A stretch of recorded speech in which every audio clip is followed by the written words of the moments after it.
Olá, graças e paz, eu sou o pastor Adelton Cruz e eu gostaria de meditar na palavra hoje, se encontra no Salmo 139, no versículo 16. Antes, porém, se você não é inscrito no canal, seria um prazer ter você conosco. Esse salmo fala sobre a onipresença e a onisciência de Deus. Deus está em todo lugar e sabe todas as coisas. Ele nos dá escolhas, nós não somos obrigados a fazer nada.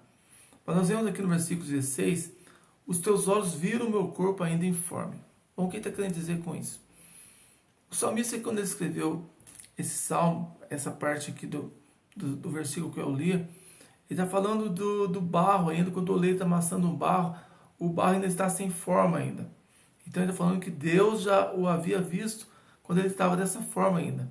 Era um barro ainda a ser amassado da forma, Deus já o conhecia.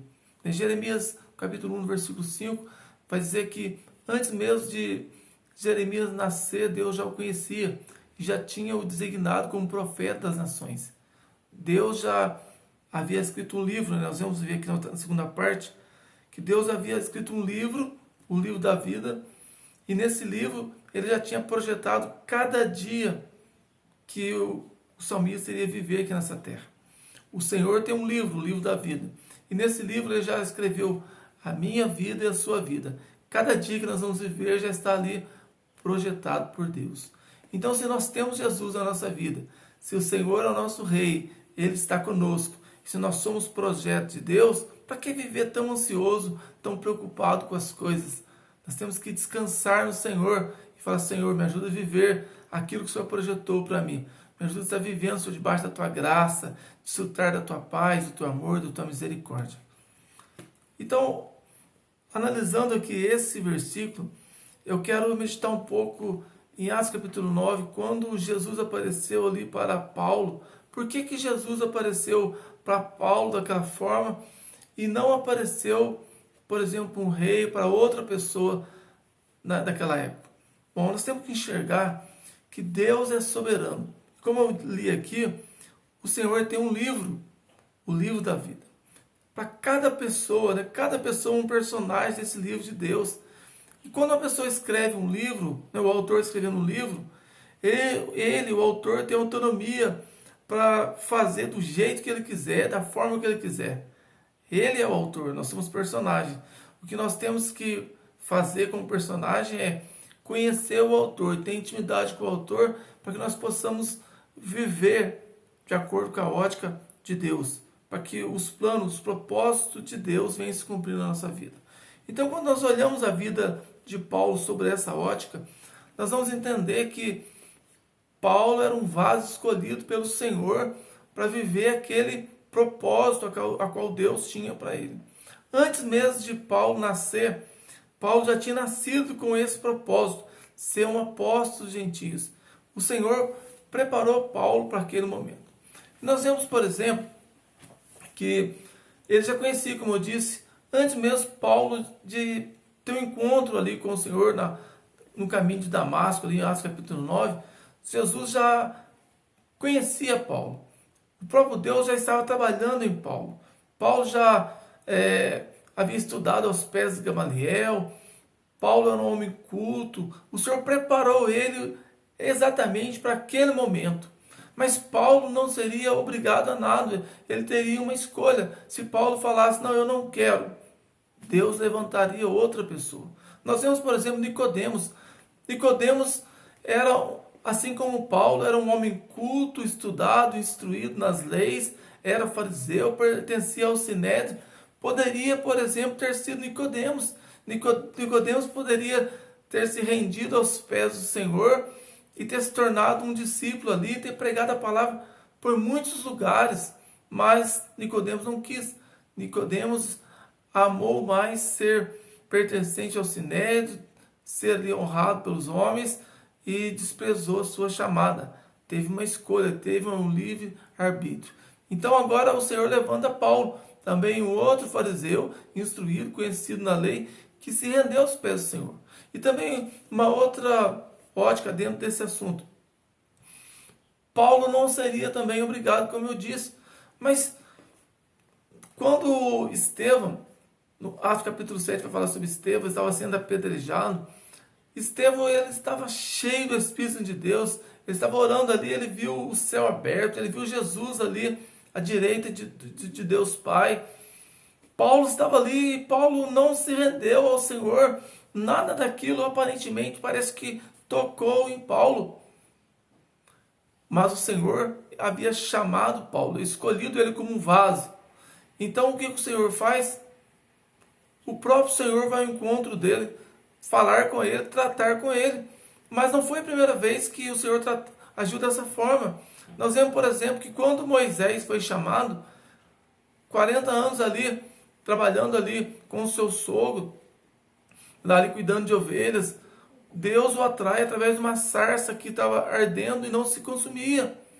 O Senhor chamou ele daquela forma. Cada pessoa o Senhor chama de um jeito. Cada pessoa é tocada de uma forma. O Senhor, nós vemos, por exemplo, milagres que Jesus fez. Ele curou cego, por exemplo. Ele cuspiu nos olhos do cego, amaldiçoando aquela doença. Outro, ele cuspiu no chão, passou barro nos olhos do cego. O outro, ele só falou assim: veja, cada pessoa tem uma história, cada pessoa tem uma chamada, tem uma vida diferente, uma ferida diferente, um trauma diferente. Com cada um, Deus trata de um jeito, porque Ele é o Deus Todo-Poderoso. Mas existe a vontade soberana de Deus, é do jeito que Ele escolheu para ser, mas também existe a vontade permissiva de Deus. Se eu quiser entrar dentro dos planos, dentro dos propósitos do Senhor, eu vou viver e vou desfrutar da presença de Deus. Mas se eu não quiser, eu vou viver da minha forma, do meu jeito. Por isso que existem pessoas que nós olhamos nessa vida e estão vivendo, às vezes, presos em tantas coisas, vivendo na mendigância ou vivendo nos vícios. Não foi Deus que projetou isso para a vida das pessoas, mas são consequências de escolhas erradas. Pessoas que o Senhor ama e que precisam ser alcançadas pelo seu amor. Então, como eu disse, Paulo estava numa altura que o próprio Senhor Jesus teve ali que tratar e falar com ele. Nós vemos, por exemplo, Jó. Jó era um homem íntegro, temente a Deus. O próprio Deus estava dando testemunho dele, falando da qualidade dele. Era um homem honrado, respeitado ali pela sua comunidade. Mas Deus usou o próprio diabo para tratar com Jó, porque tinha que ser daquela forma. A única maneira de tratar com ele ali. E é assim na nossa vida. Então, para tratar com Paulo, somente Jesus ali para falar com ele. Também temos que olhar o que está escrito ali em Atos capítulo 1, quando Judas havia traído o Senhor e suicidado. Então eles escolheram um outro apóstolo, outro discípulo para ocupar o lugar de Judas. E ficaram em dúvida entre Matias e José, chamado de o Justo. E uma das características ali para ser um apóstolo tinha que ter vivido, andado ali, ter conhecido Jesus. Talvez o Senhor apareceu para Paulo para confirmar a sua chamada também como um apóstolo, um discípulo do Senhor com uma chamada diferenciada, para ser um apóstolo dos gentios. Poderia ser qualquer motivo, né? Talvez isso. Mas o Senhor, ele é soberano, ele faz do jeito que ele quer, ele trabalha do jeito que ele quer.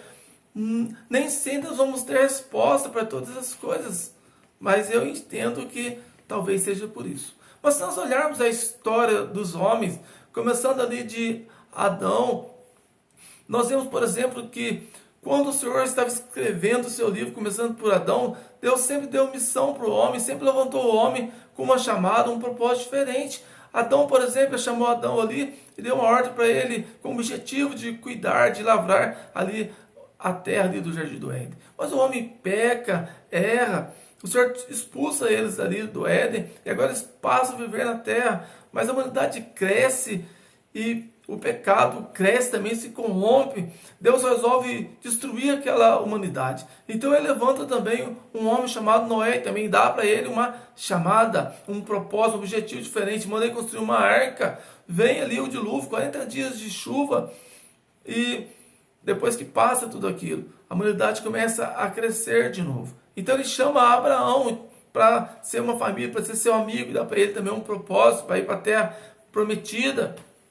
Vem Abraão, vem Isaac, o filho da promessa, vem Jacó, muda o nome de Jacó para Israel, vem os 12 patriarcas, ele levanta agora José como um objetivo de ser governador ali no Egito, e lá agora ele leva os filhos de Israel ali para o Egito, fica 430 anos na terra de Gósen. José agora morre, a nação cresce ali, começa a ser oprimido ali pelos egípcios. Então Deus levanta agora Moisés e dá um objetivo de ir lá tirar o povo ali, operar milagres, prodígios, tira eles ali com mão forte, abre o mar, faz tantos prodígios no deserto, e depois para conquistar a terra prometida, ele levanta Josué. Josué guerreia ali, conquista grande parte daquela terra. Surge a época dos juízes, ele levanta os juízes ali para reinar ali, governar ali a nação, estabelecer ali.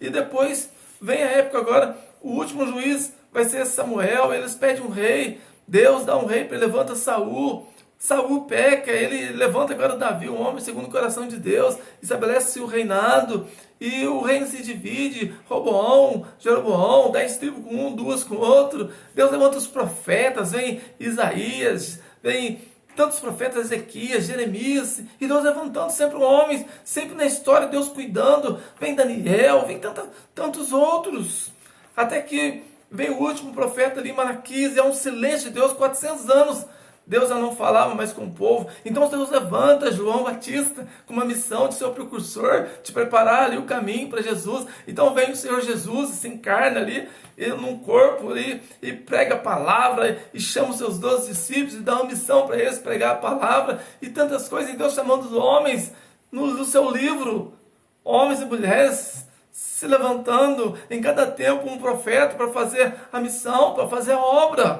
E depois ele aparece por último para Paulo, e também dá uma missão para ele, ser o apóstolo gentil e pregar a palavra. E hoje é o meu tempo, é o seu tempo. O Senhor também nos chama para um propósito, para pregar a palavra, né? Para anunciar a palavra, para levar boas novas, para ser luz, para ser sal, para fazer diferença. É o nosso tempo, né? Eu não sei como Jesus chamou você, não sei como o Senhor tem chamado, tem se apresentado para o Senhor, mas hoje é o meu tempo, hoje é o seu tempo de anunciar que Jesus é Rei, que o Senhor está aqui para nos dar vitória, né? Para nos garantir uma vida de paz, de alegria. Nós temos que entrar dentro dos propósitos do Senhor, viver com o Senhor, deixar o Senhor governar, trabalhar no nosso coração, fazer do nosso coração uma terra fértil, uma terra boa, para que a palavra dele possa cair, crescer e gerar frutos. Que o Senhor possa trabalhar na minha vida, na sua vida, que nós possamos viver dentro dos propósitos de Deus. Amém? Que Deus abençoe a sua vida em nome de Jesus.